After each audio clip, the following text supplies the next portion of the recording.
Hola, muy buenos días. Quería hacer una advertencia antes de empezar a hacer la exposición, en el sentido de que el título que aparece en la documentación que se ha facilitado no va a responder exactamente a la exposición que voy a hacer. Sí que voy a hablar de la obra de Víctor Erusa, pero no va a ser, digamos, como elemento fundamental de la charla, sino como un elemento complementario que surgirá al final de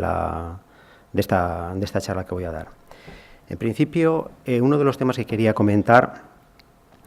a través de la charla y que forma parte de la comunicación que envía el Docomomo es la preocupación o la difícil relación que el movimiento moderno ha tenido con la historia. Una relación delicada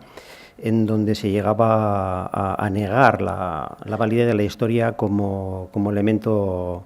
de utilidad para el proyecto arquitectónico. Y la figura de Víctor Erusa sirve un poco como contraste o complemento para establecer cómo sí que había contemporáneamente al movimiento moderno otra arquitectura de otra sensibilidad que sí encontró en la historia un valor, un apoyo y que fue utilizado ese conocimiento profundo que tenían estos arquitectos de principio del siglo, el conocimiento profundo que tenían de la historia como fuente de inspiración. En los órganos de propaganda del movimiento moderno, como podemos ver en esta imagen que está sacada del segundo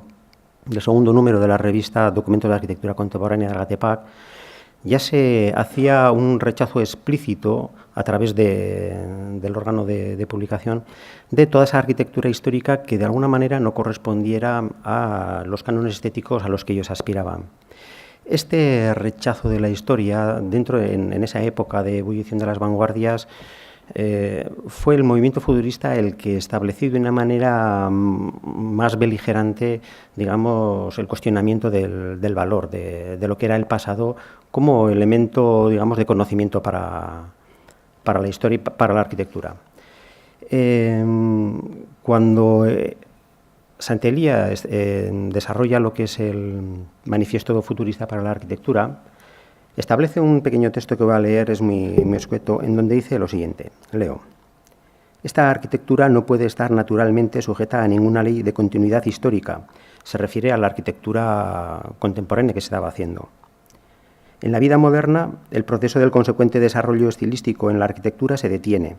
La arquitectura se separa de la tradición, vuelve a empezar desde el inicio y a la fuerza. Bien, esta voluntad de establecer como tabla rasa de todo lo que había sido el pasado, dando a entender de que ya no era necesario porque la voluntad de forma que exigía el nuevo tiempo obligaba a que se prescindiera de esa memoria, eso fue algo que, favorecido por la intensa intercomunicación que había entre los distintos grupos de vanguardia, fue pasando y fue transmitido hasta los miembros que luego formarían los cuadros del movimiento moderno. De tal modo que esa condición de rechazo de la historia se convirtió en una condición sine qua non para esa búsqueda del nuevo arte, del mismo modo que se estableció como se definió un nuevo modelo que se encontró en la máquina y se definió también un nuevo sistema de expresión como aspiración estética en lo que fue el desarrollo de la abstracción. Bien. En las figuras de Hugo Haring, que tenemos a la izquierda, y en la figura de Le Corbusier, que tenemos a la derecha, entiendo yo que se muestra de una manera clara un poco ese enfrentamiento, no al principio, sí posteriormente, pero de las diferencias de pensamiento que había dentro de los integrantes del movimiento moderno. Ambos fueron fundadores de los CIAN en el año 28, pero con el paso del tiempo el enfrentamiento entre estas dos personalidades acabó con la damnificación de Haring, que fue siendo expulsado del grupo de los CIAM. Le Corbusier, que proponía un tipo de arquitectura funcionalista, de tono positivista, chocaba con ese otro planteamiento de Hugo Haring, podemos decir, más humanista, en el que la arquitectura para él tenía que ser algo que estaba íntimamente relacionado y vinculado con el individuo en particular y con el lugar en particular también, ¿no? Esta relación con la historia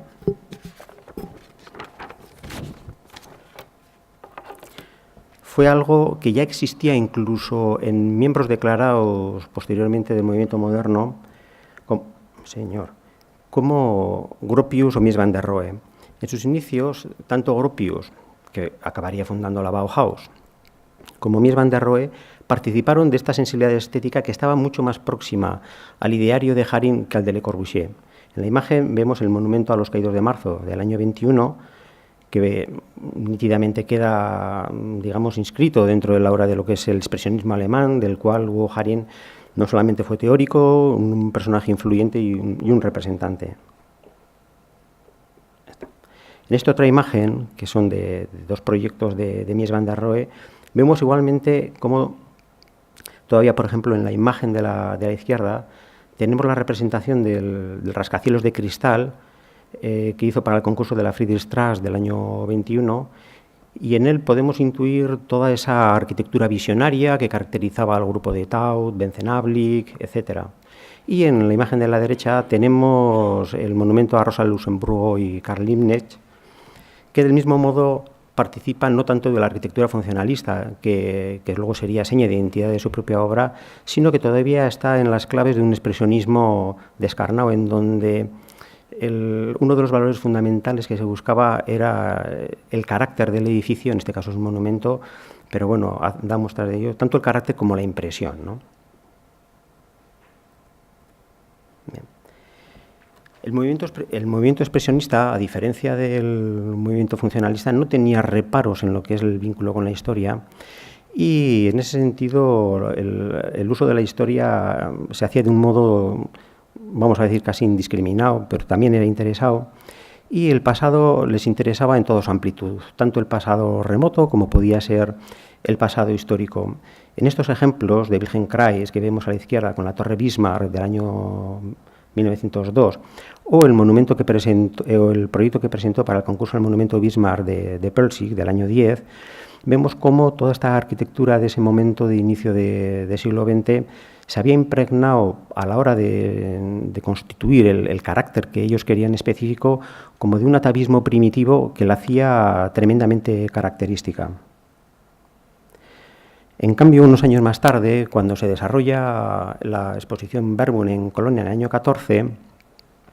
el pasado que viene, digamos, a la mesa del arquitecto es el pasado egipcio. En este caso, en la imagen superior tenemos el frente de acceso al templo de Horus en Edfu, mientras que en la parte inferior tenemos lo que es el proyecto de la fábrica modelo de Gropius y Meyer para Verbund de Colonia. Vemos el vínculo formal evidente entre el modelo egipcio y el modo de resolver en el elemento de composición que configura la puerta del edificio,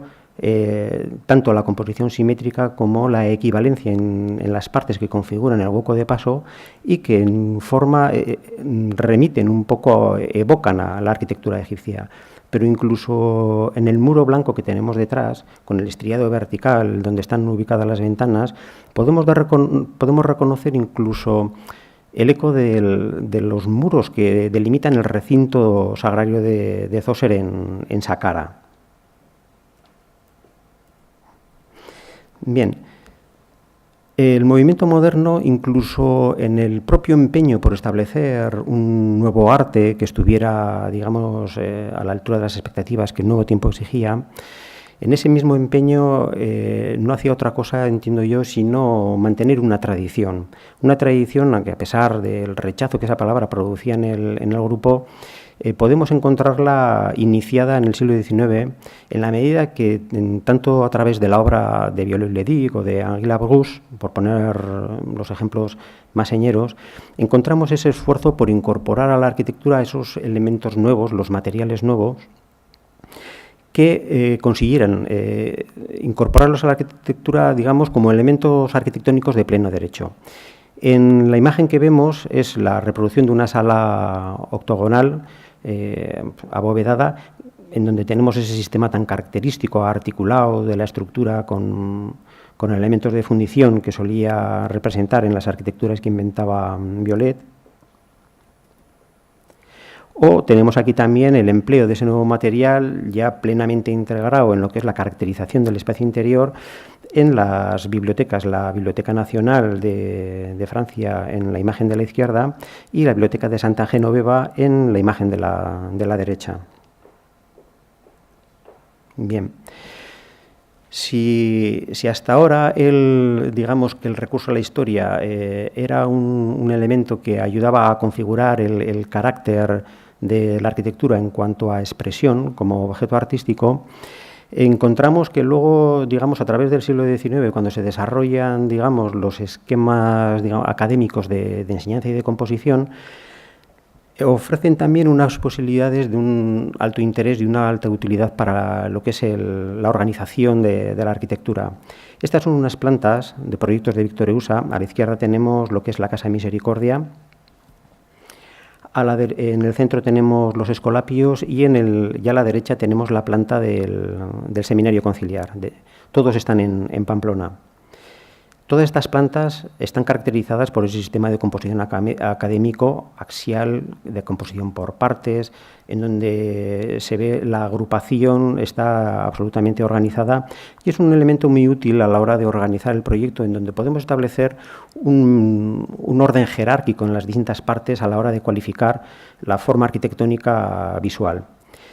Esta, digamos, limitación que podía suponer este sistema de composición por la rigidez que un poco que había demostrado en los ejemplos que produjo a lo largo del XIX, resulta que en manos de un artista competente como Víctor Eusa desaparece la limitación y surge una expresión formal absolutamente distinta y poderosa y que está íntimamente relacionada con la capacidad que el propio arquitecto tenía. Es decir, todos esos sistemas de composición no eran tanto limitadores de la expresión artística, sino que permitían la organización del propio proyecto estableciendo una estructura jerárquica. En la imagen superior tenemos una vista del ángulo principal con la torre coronada por San Miguel de Aralar, del Colegio de los Escolapios, que está enfrente de la Plaza de Toros de Pamplona, y en la imagen inferior he traído una foto de época porque en este momento el edificio está muy alterado, es el asilo para ancianos San Severino y San Manuel de Tafalla, también en Navarra. No sé si lo hago así. Bien, este sistema de composición que,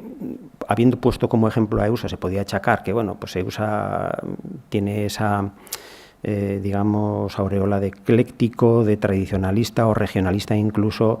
pero vemos cómo dentro del movimiento moderno el sistema compositivo, esa enseñanza que había habido y que luego había sido tan denostada, también ejercía sus efectos, ¿no?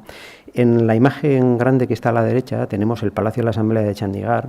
en donde vemos de una manera muy personal la interpretación que Le Corbusier hace del tipo que de alguna manera ya surge en la imagen inferior pequeña que está a la izquierda en el Précis de Durand. Durand establece una codificación en un momento delicado de la historia de Francia en donde los arquitectos que estaban vinculados de alguna manera al Ancien Régime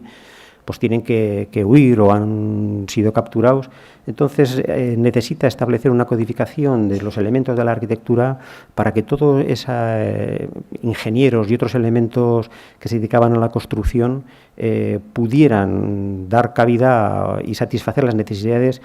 que la República exigía. Entonces, bueno, en el Précis que desarrolla Durand aparecen una serie de elementos de composición. Aquí he traído uno, me ha parecido muy representativo en el sentido de que aparecen las dos figuras claves un poco que son como elementos recurrentes, el cuadrado y el círculo, combinados de la manera en que la plantea Durand. Luego Schinkel, en la imagen inferior de la izquierda, es el Altes Museum que está en Berlín. Schinkel hace, digamos, un empleo magnífico en el soberbio edificio que él tiene en la isla y en Berlín. Y vemos cómo el tipo, por decirlo de algún modo, que establece Durand se transforma en modelo en la obra de Schinkel, y es el modelo el que sirve de inspiración y referencia para Le Corbusier en el Palacio de la Asamblea. Pero esta coincidencia entre los dos no acaba única y exclusivamente en la planta, en donde podemos identificar muchos elementos que son comunes, sino que incluso en la propia composición de Alzao, Le Corbusier desarrolló el plan de Chandigarh y ofreció al edificio de la Asamblea, dispuso un espacio frente a él equivalente a que el Altes Museum se encuentra en la Isla de los Museos. Y así como Schinkel establece ese enfrentamiento con el espacio urbano a través de un elemento de naturaleza también netamente urbana, que es el pórtico in antis jónico que él construye, Le Corbusier imita esa misma acción porque él se da cuenta que eso es un elemento tremendamente útil a la hora de referir el edificio al espacio público al que da servicio. Y en el fondo, tanto Schinkel como Le Corbusier, aún entiendo yo, en la interpretación de estas arquitecturas, se remiten a un modelo originario anterior, que no es otro sino la estoa como el elemento esencial arquitectónico por antonomasia que de alguna manera establece la relación de arquitectura con la ciudad, que en el caso de la ciudad griega es el ágora y en el caso de la ciudad moderna es la plaza. Bien. Cambiando de tercio, ahora sobre lo que sería la interpretación del espacio religioso en la época moderna o dentro del movimiento moderno, traigo tres ejemplos, dos de dos arquitectos alemanes y otro de Victor Eusa, y son ejemplos que corresponden por la expresión de los propios edificios y el planteamiento a lo que podríamos llamar arquitectura expresionista, pero que fue contemporánea de todo el desarrollo del movimiento moderno. Tanto Hugo Haring, que es el ejemplo de esta Steinkirche, que es un prototipo que él construyó, no se llegó a edificar, tanto, como digo, el caso de Haring como el caso de Dominicus Bon, que veremos después en la iglesia Circunstantes, los dos parten, digamos, como de un modelo que podemos identificar, uno en el Renacimiento de Plaza Central, como es este, y el otro de Dominicus Bon, que es una planta de donde la centralidad se ha desdoblado en dos focos, una planta bifocal, y en ambos casos cada uno responde un poco a las exigencias funcionales que el rito requiere. Me explico. En el caso de Hugo Haring había que hacer una nueva iglesia para el rito protestante, que exigía una duplicidad entre lo que era el momento de la oración y el momento de la predicación. En la maqueta se ve un poco como la zona del altar, que era el momento de la predicación, estaba sobreelevado respecto de la parte donde estaban los fieles, que es donde se identificaba el momento de la oración. En cambio, en el caso de Dominicus Bon, que era de confesión católica, la Iglesia, el objetivo que perseguía Dominicus Bon es que reprodujera de la manera más fielmente posible lo que es el camino de salvación en ese acto ritual en donde el católico se dirige al altar a tomar la comunión. Estos dos elementos, de alguna manera, aparecen representados, esa dualidad bifocal que aparece en el último proyecto que hemos visto de Dominicus Bon, aparece reflejado en la obra de Victor Eusa, pero transformado en una complejidad mucho mayor porque aparece, por un lado, el cuadrado implícito que queda uno de sus bordes incluidos, incluso toca el centro del círculo, y vemos la parte del presbiterio con todo el deambulatorio, que es muy parecido desde el punto de vista formal con la iglesia de Hugo Haring. Luego vemos cómo hay un desplazamiento en el centro, al igual que ocurre en Dominicus Bon, pero además hay un contenido específico que yo encuentro en esta iglesia de Victor Eusa, en el sentido de que los dos modelos tipológicos que utiliza para la resolución de la iglesia son una cruz latina que está implícita en el cuadrado girado y un edificio rotondo con un deambulatorio. Tanto en la cruz latina, que hace referencia directa a lo que es la comunidad cristiana oriental, como el edificio rotondo con deambulatorio, que hace referencia de alguna manera a Santa Constanza como modelo de la arquitectura religiosa oriental, vemos que a través de la confluencia y de la fusión de los dos, Victor Eusa ejecuta en este edificio, lleva a cabo, digamos, la unión de esos dos extremos, cubriendo la totalidad, digamos, del universo cristiano del que él era partícipe. Incorpora un elemento más que forma parte, digamos, de su circunstancia personal o de su educación, de algo que a él le entusiasmaba, y es la tradición judeo-musulmana. En el interior nosotros vemos configurado el pórtico que deambula en torno a lo que es el presbiterio, toda una serie de elementos ornamentales, y acabo ahora, que es la última imagen. Esto está en Estella. Esto es la Basílica del Puy en Estella, en Navarra. Esto es del año 39, pero luego los planos que se conservan definitivos son del año 49. Es una iglesia, y hablo únicamente y exclusivamente de la forma ornamental con la que reviste y cualifica ese espacio interior, íntimamente relacionada e inspirada directamente en lo que es toda esa tracería geométrica de la arquitectura mozárabe, y no solamente en lo que es el presbiterio, sino también en los artesonos de techos, incluso en las propias lámparas. Atisba un poco en la parte superior izquierda las bombillas. No he traído imagen, pero bueno, son lámparas de una gran superficie que están colocadas muy bajas, pues como ocurre en lo que es la mezquita musulmana. Con lo cual ese espacio de esta basílica es un espacio muy especial, no solamente por la calificación interior arquitectónica, sino por esa atmósfera también exótica, por el orientalismo que él ha incorporado en ella. Bien, bueno, esto es todo. Muchas gracias.